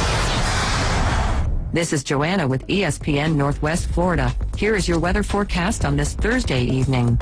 As we head into tonight, a mixture of light sprinkles and slight fog and a low of 66 with a moderate breeze around 13 miles per hour coming out of the south-southwest. For tomorrow morning, a mixture of very light showers and slight fog and a temp near 72. This weather forecast is brought to you by Earthworks of Northwest Florida. Thank you for keeping that dial at ESPN Northwest Florida. Rely on it. Golf is a game that should be fun, but to have the most fun, you need to play your best.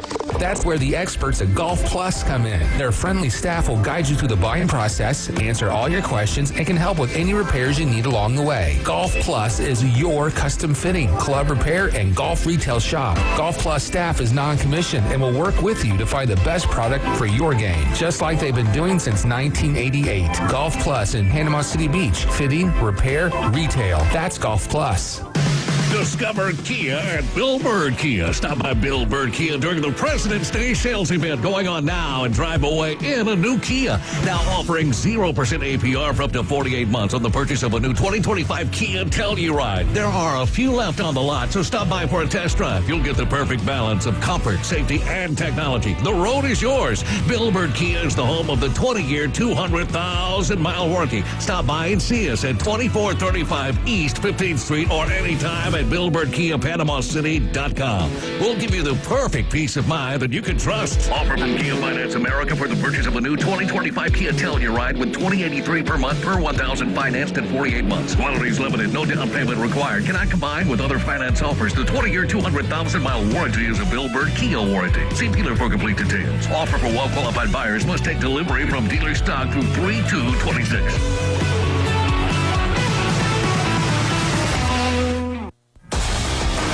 104.3 ESPN Northwest Florida gets results. Here's Brandon Strickland from Recommended Collision Center, Jinx Avenue in Panama City. At Recommended Collision Center, we're all about taking care of our community. And advertising on 104.3 ESPN Northwest Florida has helped us do just that. Social media ads were getting stale, but the Sports Blitz with Paul Wilson gave us a fresh way to reach local customers. We've seen more vehicles coming in for estimates, more phone calls, and more people recognizing our name. It's been a great partnership for our business, pairing up with 104.3 ESPN Northwest Florida. To see how 104.3 ESPN Northwest Florida can help grow your business, go to ESPNPC.com and click the contact button. Get your message heard and cut through the clutter. Go to ESPNPC.com and click the contact button.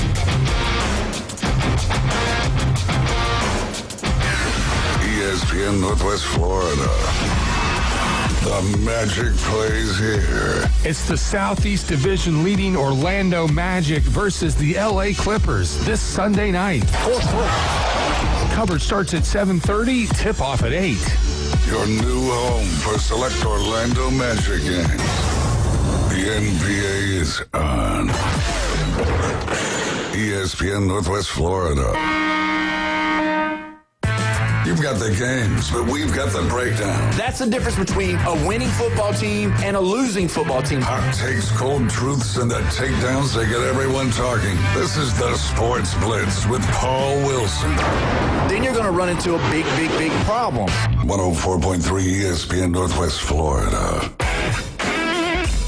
Welcome back. You're listening to the Sports Blitz with Paul Wilson right here, 104.3 ESPN Northwest Florida, your spot for Gator basketball, Auburn basketball. Does LSU even play basketball? But either way, we don't cover them on that part. We do football, but not basketball. But either way, so good to have you listening today. If you want to be a part of the show, you can be 850-215-6290, the Red 7Ts line. All things custom apparel is Red 7Ts. Go check them out on Facebook.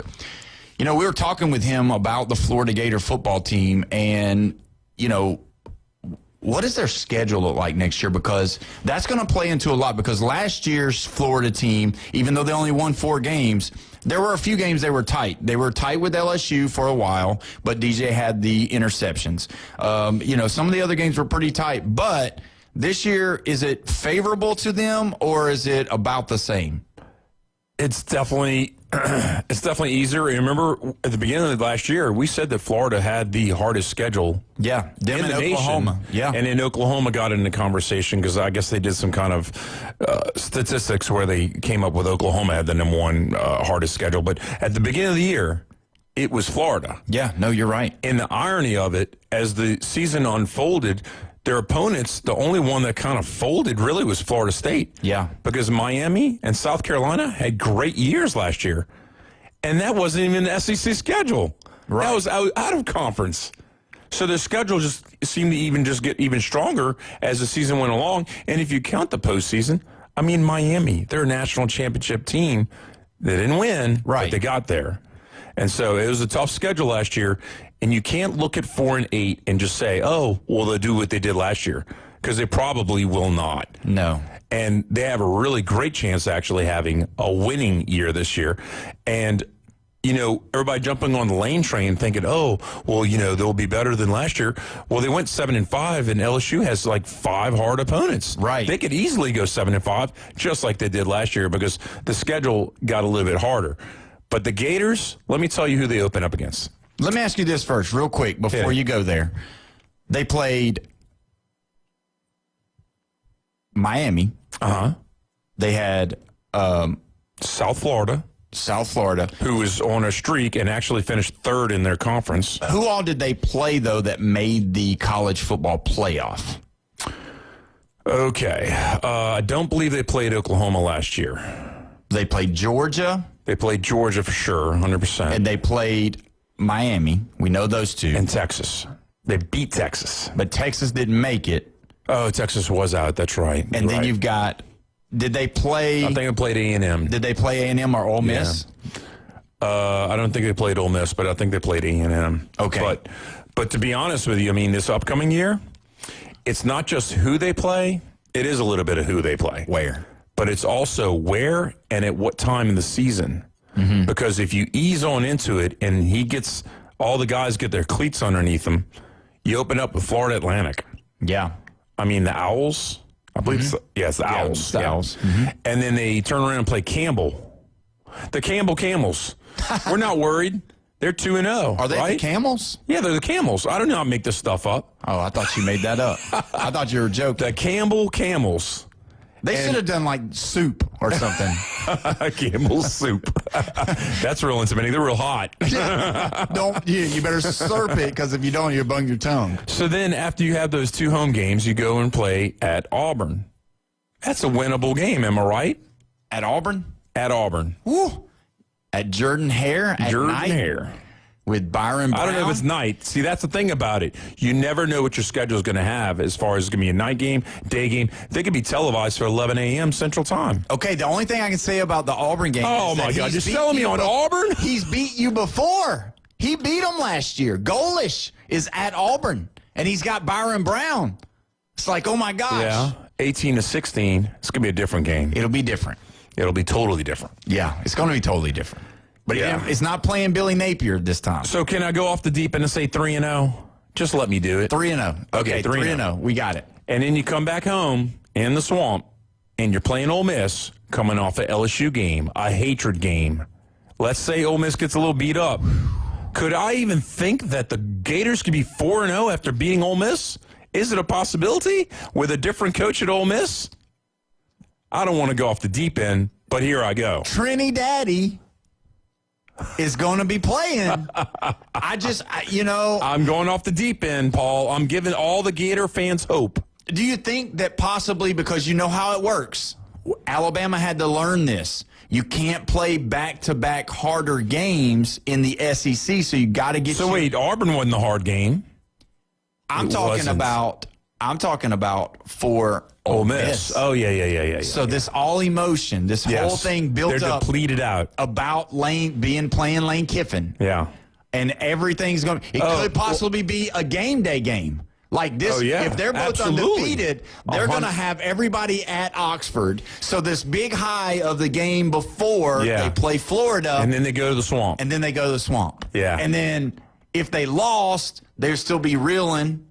Yeah. Or if they won, they'd be overlooking. Are you saying right now on tape that Florida is going to beat Ole Miss next year? I'm not saying that. But the ceiling is 4-0 at this point in the season. And then they got, and look, I'm not saying anything bad about Missouri, but playing South Carolina and Missouri after that Ole Miss game, it doesn't hold up as much as the Ole Miss game happens. So is there a possibility they could be 6-0 going into 2 big games? There's a chance. Because what's about Missouri? You got a new quarterback, Austin Simmons. Yeah. All right. And then South Carolina, South Carolina fell apart last year. Is Lenore Sellers going to be the Lenore Sellers that everybody thought he was? Or is he going to be the second half Lenore Sellers? What if he just gets hurt again? Yeah. I mean, what if he's injury prone? We don't know. 6-0. Wow. Gator fans are getting wide-eyed right now. Yeah. They're going, oh, Happy. my goodness. They're with the so schedule. pumped up. Yeah, you got the green on today. I mean, you're vibing. It's Let's not go. basketball season anymore. We're talking football. Yeah, let's go. So, then they run into the roadblock. You ready for it? Yeah, let's hear it. They go at Texas. Oof. And then they play Georgia in Atlanta for a change. So Texas and Georgia are the roadblocks. Yeah. Now, they have to steady the ship at this point in the season. Because if you drop down, let's say they did start at 6-0, we got our hopes all the way up high, and then hit the roadblock of playing in Austin and then at Atlanta. They got to turn it around and make sure that they still have a lot left in the tank to beat them. And the next game is back in the Swamp, and it's Oklahoma. That is the most important game of their season next year. Oklahoma in the Swamp. So you've got 3 games. You've got Texas. Who's the other one? Georgia. In Atlanta. So it's not in Jacksonville anymore. Right. They took it out. Yeah, took it out. So it's in Atlanta. The largest indoor cocktail party in the world. It'll still be indoor, but it'll be in Atlanta. Right. So, 6-2, and that Oklahoma game in the Swamp is going to be the most important game of their year. So let me ask you this. You got Arch Manning coming back for Texas. You got Gunnar Stockton coming back for Georgia. And you've got John Mateer coming back for Oklahoma. That's tough. So 2 playoff teams, 1 almost playoff team last year. Yeah. $40 million roster for Texas. Yeah. Kirby Smart and the Georgia Bulldogs. And then John Mateer. Early on. How come you don't want to say Oklahoma's coach? I don't like him. You don't hate him. I don't like him. I just don't like him. Clemson boy. I don't like him. So, Oklahoma, if they pulled off the upset. What's the success of those 3 games? 1 and 2? You got to go 1. If you win 1. If you go 1 and 2, you could possibly eyeing up the last spot maybe in the playoffs. Yeah. I mean, for real. If you ran the table early. Oh, if you ran the table early, yeah. So I'm going to make a statement. All right. I think, for example, Texas and Georgia. That's bigger than a roadblock. Push those off to the side. Don't even look at those. Yeah. All right. And I'm not saying, because if Alabama was playing Texas and Georgia, I'd probably feel the same way. All right. Let's just be honest. To me, you got to be able to beat Ole Miss. And you got to be able to beat Oklahoma. Yeah. If you can win those 2 games right there, your season, your outlook is sky high. Yeah. That it is yes, you can start getting the Gator Chomp ready to chomp into the playoffs after this year. Yeah. If they can beat Ole Miss and Oklahoma, because finish out their schedule. And both those games are at home, Oklahoma and Ole Miss. Yes. So those are hot tickets. At the Swamp. Yeah. And I'm not even going to say, will they have a bye before the Georgia game, because they're not going to beat Georgia. Let's not go crazy. Georgia, unless their whole team keeps getting arrested, they're probably going to have the best team. They'll just the jailhouse team. I mean, I don't know if everybody knows this or not, but let's just say this real quick. Let's take a pause for just a second on the and Bone Crusher again. I'm sorry to allow you to hear all this, but Georgia players Chris Cole and Darren Ekanabin arrested last night, reckless driving charges. That since January 2023, Georgia football players that have been arrested, Magic Johnson. There's 32 of them. 32 arrests since January of 2023. And let me just tell you this. This is their 6th arrest since November. So, if Georgia can, used to we'd say, if Georgia can stay healthy, they're going to be in the talk. If Georgia can stay out of jail is where or not they're going to make the playoff. So Kirby, I love Kirby. I think he's great. I think he does great. I don't know what's going on over there. You can't keep these kids from doing whatever they do. Yeah, well, everybody else isn't doing it. Alabama's, we had maybe one. Maybe they are. Maybe they're just not getting arrested. We had one that got arrested, all right? We've had one, all right, last year. Yeah. But, I mean, I don't get it. 32 arrests in 37 months. Yeah, almost one a month. Yeah. There's a problem. Something's going on. No, there's a problem. No, there's something going on. I think that they're arresting the guys for doing stuff. In other states, they get them off. They say, "Oh, wait a minute. You're the running back. Psh, forget it. You know, you're the defensive tackle. Yeah, go on home. You go ahead and sleep this one off because you're drunk." Well, if you remember Ozuna, he got pulled over. So that was the going joke. Yeah. And the guy was like, can I have your license? And he said, "I'm Ozuna." And he said, what do you mean? He said, "I'm Ozuna for the Braves." And so it's like, how you doing, Ozuna for the Braves? So that's the whole thing on the whole Ozuna for the Braves thing. I mean, what would you do if you pulled over Ozuna? Honestly, can I have your autograph here on this ticket? Sign right here for me on this ticket. But yeah, so I don't know. So finish it out, okay? At Kentucky. Okay, hold on. We do have to take a break. I'm sorry. We're going to finish it after the break. But before we go to the break, I just want to say that Recommended Collision Center, yes, if you've had a wreck because you maybe were intoxicated and maybe you need your vehicle fixed. Maybe you're a Georgia player. Maybe you're a Georgia player, or maybe you're a Georgia fan and you have the same problem that the players do. Sorry, Bone Crusher.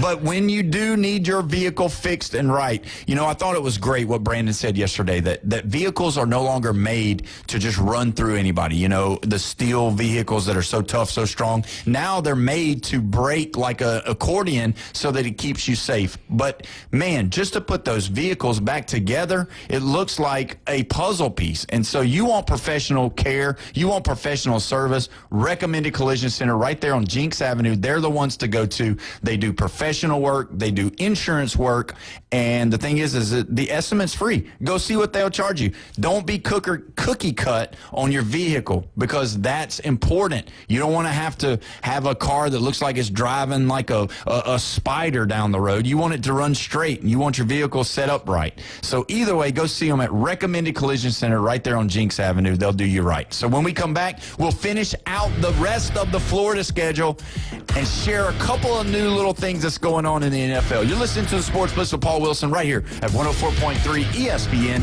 Northwest Florida.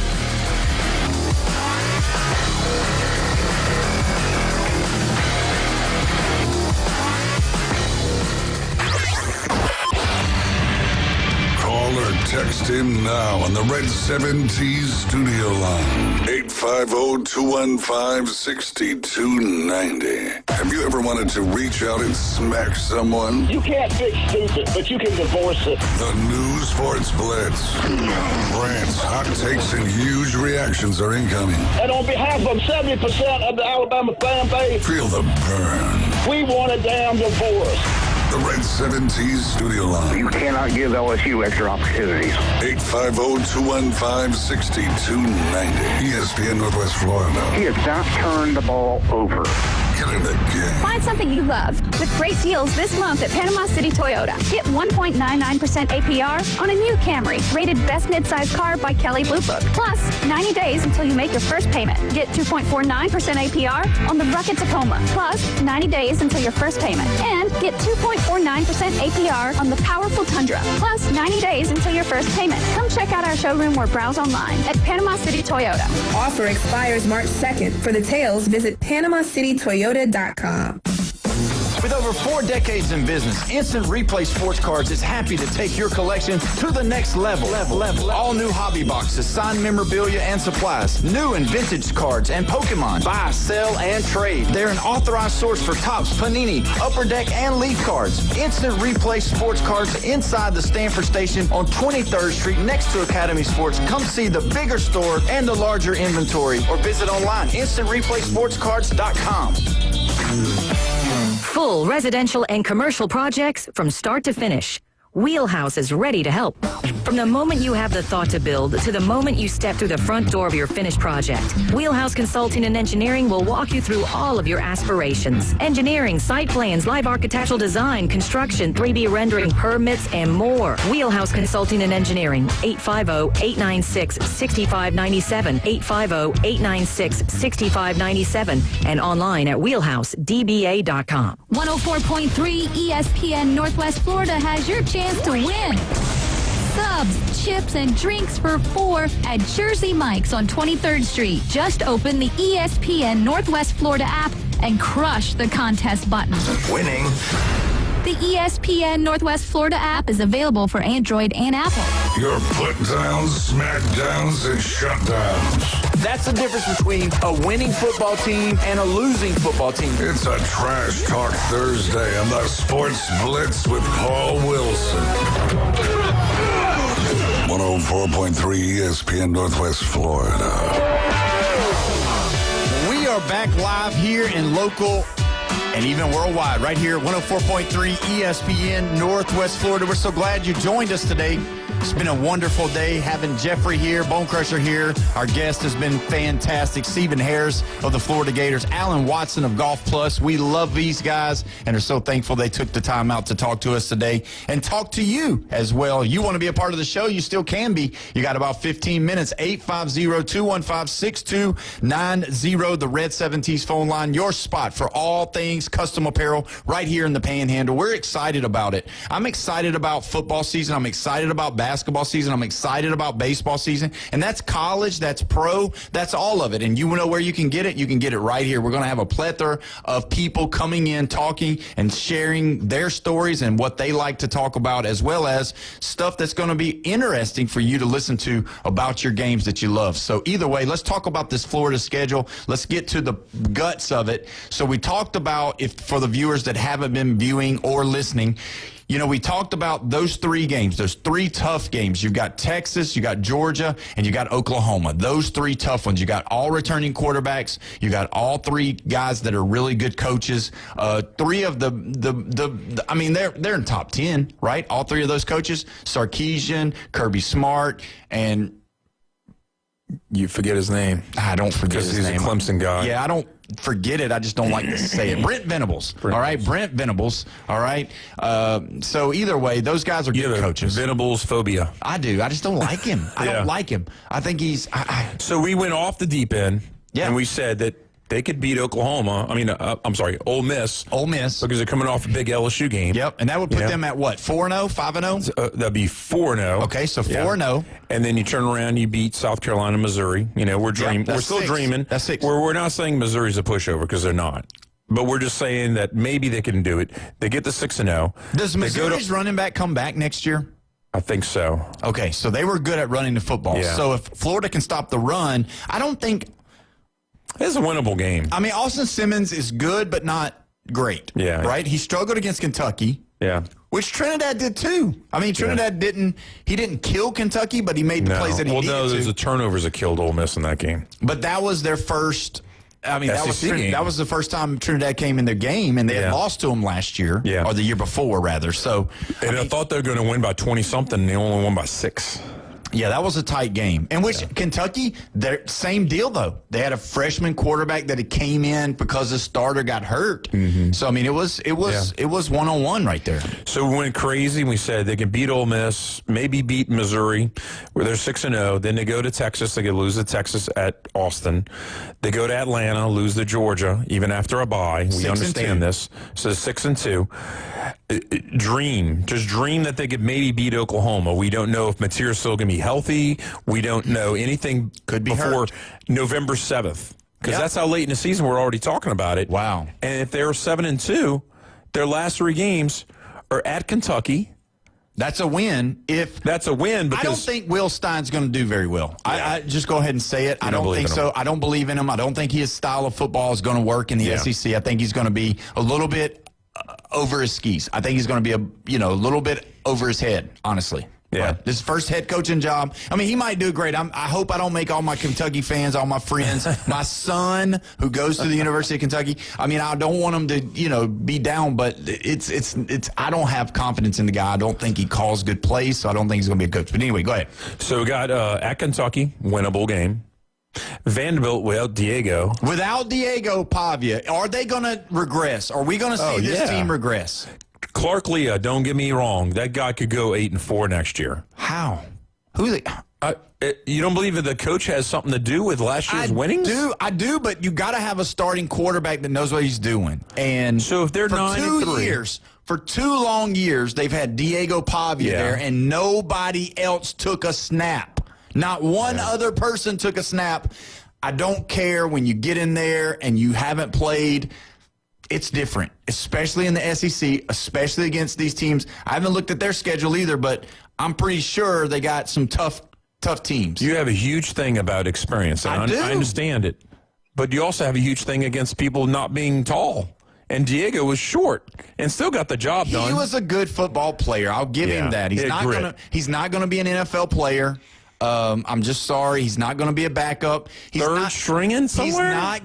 He's not going to be a backup. He's not going to be a third string because his pride will not allow him to stand over there. He's going to go to the UFL or the CFL. Okay. There you go. I'm saying it. So they beat at Kentucky. They win against Vanderbilt, and then they have Florida State at Tallahassee at the end of the year. Yeah. So the sky is 10-2. The Oklahoma and Ole Miss games are at home. Yeah. Those are the 2 pivotal games of the year, hands down. There's nothing that you can compare it to. If they go 4-0 with a defeat over Ole Miss, there's a good chance they'll be 6-0 when they face Texas at Austin. And then you're middle of October. Yeah. And you're talking game day applications right there, because Texas could be the #1 team in the country. Yeah. And Florida could be ranked in the top. If Florida goes 6-0, they're going to be ranked. So October 17th is that date for the Texas game, and so it might not be cold weather. I mean, it might be favorable weather for Florida. Let me ask you this, though. Well, Texas, they like hot weather, too. Let me ask you this. They like hot weather, but as soon as November hits, Austin gets a little chilly. Yeah, but let me ask you this. Say they drop one of those 3, all right? So one of those 3, so they're 5-1. So say they lose to Ole Miss. But they cover and win South Carolina and Missouri. Yeah. And then they go to Texas. Are you actually Florida beat Texas last year? I'm not sure if that's happening again. Yeah. I'll put my money on Texas on that one. Without even seeing anything. And if Brian's listening right now, he would be so happy, because I'm telling you, Texas is going to beat Florida. They might not trash them, but they're going to beat them. Even with a backup quarterback in because Arch hurt? I'm not even sure who the backup is, but Brian could tell us. So I'm just saying that the sky is 10-2. Is it feasible for 8-4? Sure. You know, the 2 highest priced tickets for the year, obviously it's Georgia and Atlanta, and the second highest, most expensive ticket for the Gators. What do you think it is? It really is going to depend on their. Because this is the deal. You're not going to guess it. The Swamp, they were 100% on capacity last year as far as filling up the stadium. Yeah. Florida Gators love their team. They're filling up the Swamp. Mm-hmm. With that being said, I think if they're undefeated, playing an undefeated Ole Miss team at the Swamp, I say that I say that ticket's expensive. The second most expensive game is the Seminoles at the end of the year. Can you believe that? It's a true story. I don't know. Cheapest ticket's $201. Wow. For Seminoles and Gators, who both had a losing season last year. Wow. Well, there's a lot of hope in Gainesville. Yeah. There's not a lot of hope in Tallahassee. But, an Alabama win will turn that Seminole fan base into thinking they can do great things, because you know how it was last year. Yeah. They thought, oh, my God, we beat Alabama. They got carried away real quick. You got carried away real quick. You thought, maybe they are. I'm not going to say anybody's name who calls into the show, but he got really, wow, we just beat Alabama. Yes. His whole outlook changed. Yeah, and a lot of people's did. Well, when you win, and that's the thing, an undefeated Florida taking on an undefeated Ole Miss, that's going to be early on. That's going to be the one. And if Florida, let's say Ole Miss drops the third game of the season against LSU in Oxford, they're 2-1 going to go play a 3-0 Gators team. Yeah, I think Ole Miss is going to take the Gators. They're not going to take them lightly at 3-0. How confident are you that LSU is going to beat Ole Miss? Oh, this is a toss up, because anything could happen. LSU could drop the season opener against Clemson and just change our whole outlook on what we could do this next year. And I've been saying we've been going to go 9-3 next year, because that schedule is tough as nails. This Gators thing, it's not just who you play, but it's how you play the season and everything. And that's the reason why I think the Gators could end up with the same record as LSU. Yeah. And that's mind-blowing to a lot of people, and I'm sure a lot of people disagree with that. Is that a success if that's what they get in Gainesville? Oh, heck yeah. 9-3? Yeah. Oh, my goodness. Yeah. They'll be ecstatic. Mm-hmm. Yeah. That would mean you only lost those 3 games in the middle, probably, unless you beat an Oklahoma or lost to Ole Miss or something. Yeah, you lose to Ole Miss, you lose to Texas and Georgia, and then all of a sudden you upset Oklahoma. I mean, their season's, I don't want to say saved, but 9-3 is a success for the Gators. Blindly looking at the SEC right now, if there's one team that you're saying that's going to take a step up from last year, who's that team going to be? Tennessee. Wow, you didn't even say it. Well, they don't even know what they're doing at quarterback. Now, let me tell you this. The breaking news from yesterday is that Joey Aguilar is going to go ahead and go to the NFL Combine unless they come up with a solution tomorrow. Yeah. So tomorrow, everybody's thinking that there's a good shot that the judge, because everything is done. They're waiting on the judge. So I don't know if he's doing this for publicity or what he's doing it for, but they're saying that Joey Aguilar, there's a good possibility that he's going to get his ruling tomorrow, which would be awesome because we're going to be here for it. So tell me another team Auburn? I mean, who else can improve from last year's record? Auburn. Or Texas? Auburn. I think there's a team. Those are the only 3 teams I'll accept an answer from you. Oh, other than Florida, obviously, because their schedule's a lot lighter. I think Auburn is going to be the surprise team in the SEC just because he's bringing some of the people that won games against good teams. Yeah. And, played good teams, too. So I think there's going to be that experience. And the way they played Bama at the end of the year. Yeah. And they didn't make a bowl. Well, I'll tell you this. We're out of time, but we will be back tomorrow. We're going to have Coach Green from Mosley High School and Isaiah Smith, 1,000-yard scorer, right here on the Sports Blitz with Paul Wilson at 104.3. Don't forget, have a great night, everybody.